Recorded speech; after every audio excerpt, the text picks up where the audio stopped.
sekolah kan dulu. Untuk makan ya? Iya, dia sekolahnya. Oh, dia masih dia sekolah juga dia. Iya, oke Pak.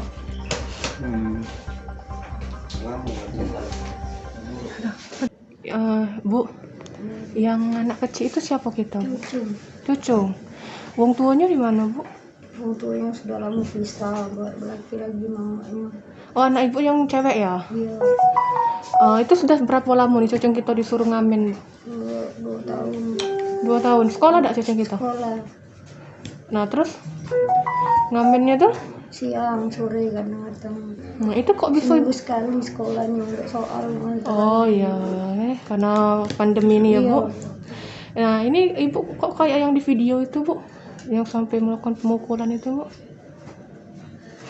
Kok bisa waktu itu? Emang lagi ngapo tuh? Ngasih setoran ya cocok kita tuh? Itu pertama itu kan aku baru datang, ada dinas, kata kawan baru lewat, kaget itu kaget ditangkapnya, ya barusan dia lewat, ya jangan diseberang, dia seberang. Yang seberang panggil dekat dia.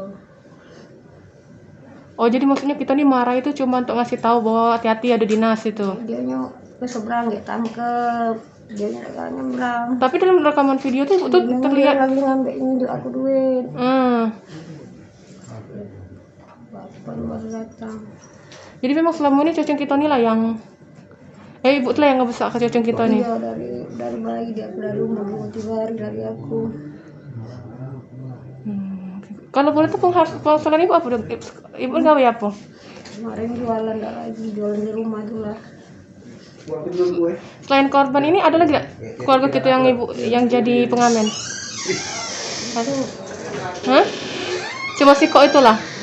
Sehari boleh duit berapa, Bu? 30, kadang-kadang 40. Itu duitnya disetor ke ibu galau. Iya, kami makan. Biaya kehidupan ibu.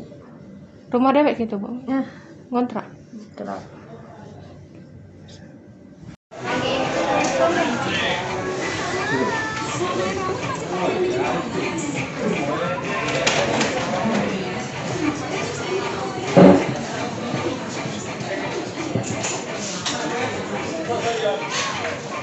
Oke Bang, makasih Bang.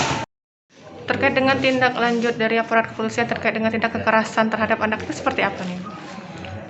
Setelah kami menerima laporan yang dari Comment Center dan IG, kami menindaklanjuti melakukan penangkapan, dan untuk si terlapor alias si tersangka ditindaklanjuti dengan diterbitkan laporan polisinya terkait penganiayaan terhadap anak. Kemudian untuk si anak kami serahkan kepada Dinas Sosial Provinsi untuk dikembalikan atau dititipkan di rumah aman. Ancaman penjara untuk pelaku? Ancamannya itu maksimal 10 tahun penjara untuk si nenek.